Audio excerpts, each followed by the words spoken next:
Did you know that boundary setting is not just about saying yes or no? There are actually 7 different types of boundaries you can be setting. And if you don't know about them, you won't be able to step into alignment in these areas. Today, I'm going to teach you in this video what those 7 different types of boundaries are and how you can fully express yourself through them. Let's get to it.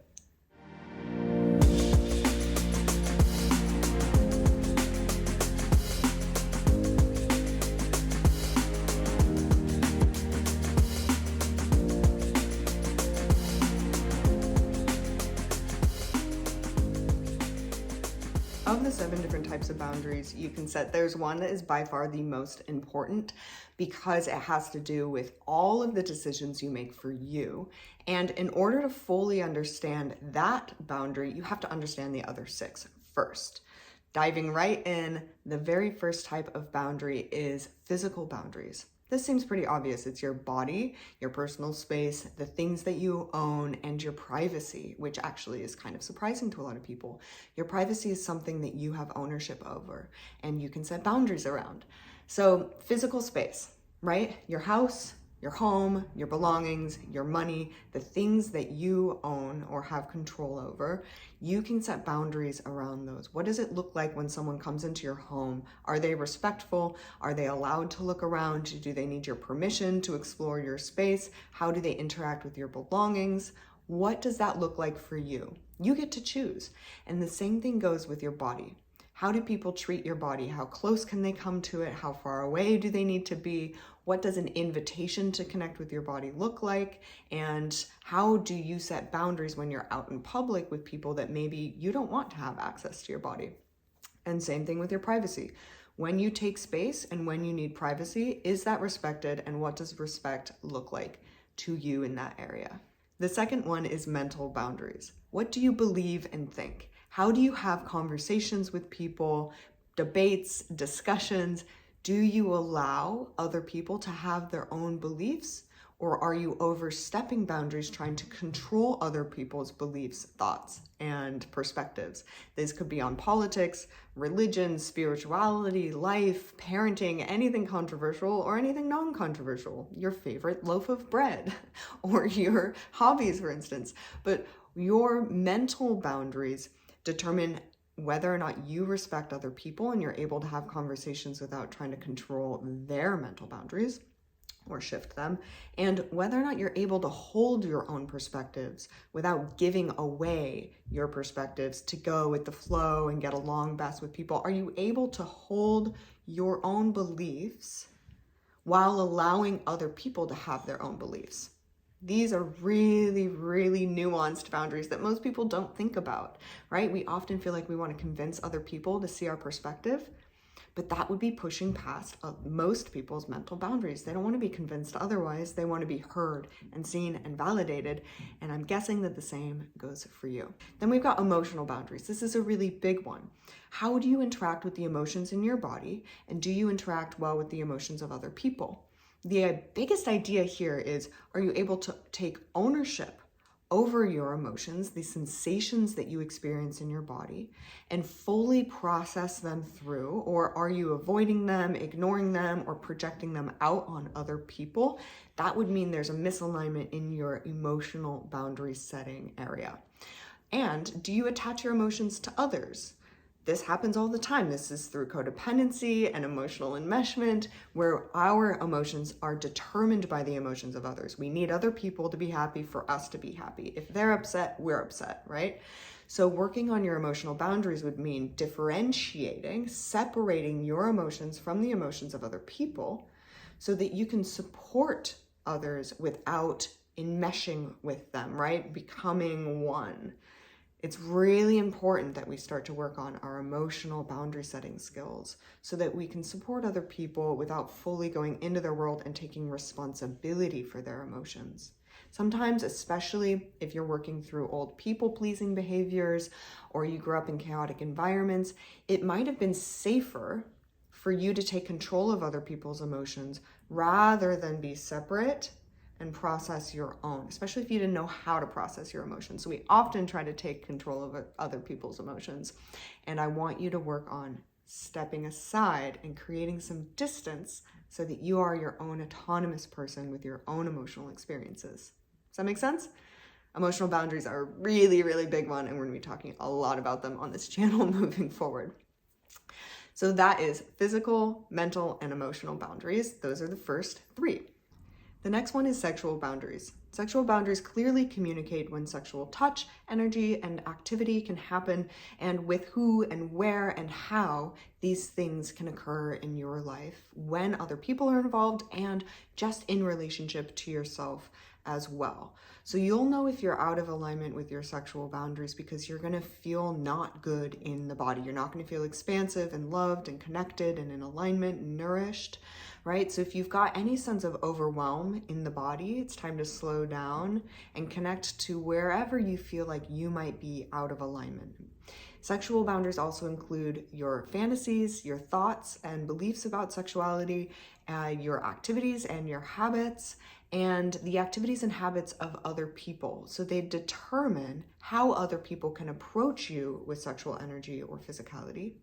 And they determine as well how you approach others with sexual energy and physicality, when it's okay, what it looks like if it's respectful, and how other people consent to interacting with you sexually, as well as how you consent to being sexually interacted with.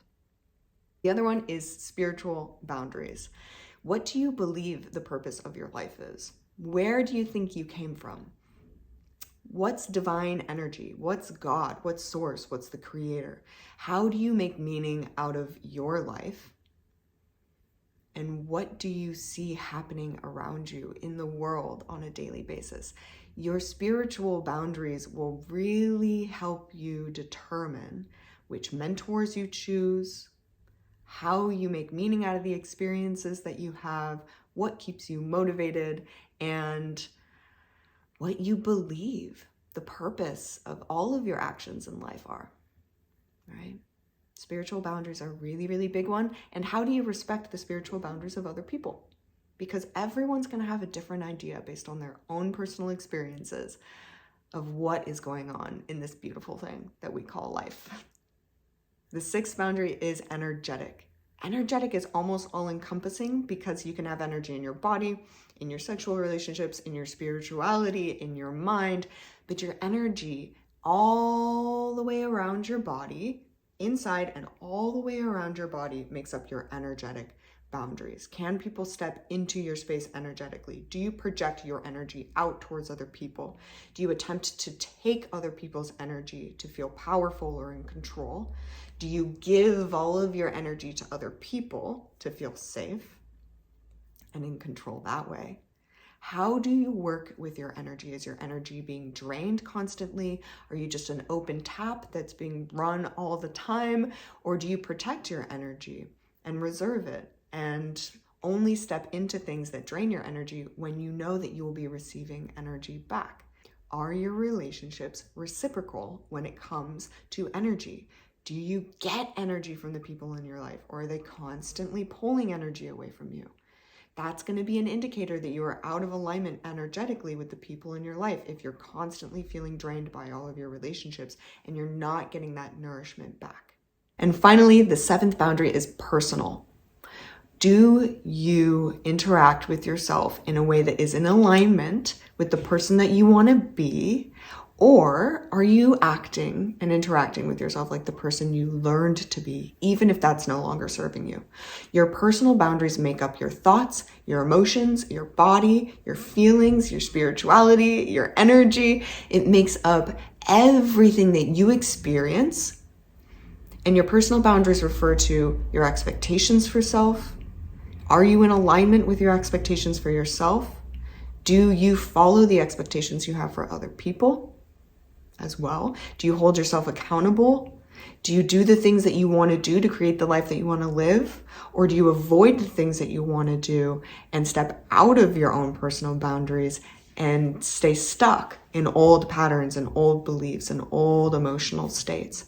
Your personal boundaries are by far the most important type of boundary that you can focus on, especially if you're beginning your journey of connecting to your body discovering your truth, uncovering your inner voice after years of self-abandonment or people-pleasing or isolation, really stepping into the body, interacting with your emotions in a way that clears them from your system, right? Really processes your emotions, which we talk about in other videos, and you can do with breath work.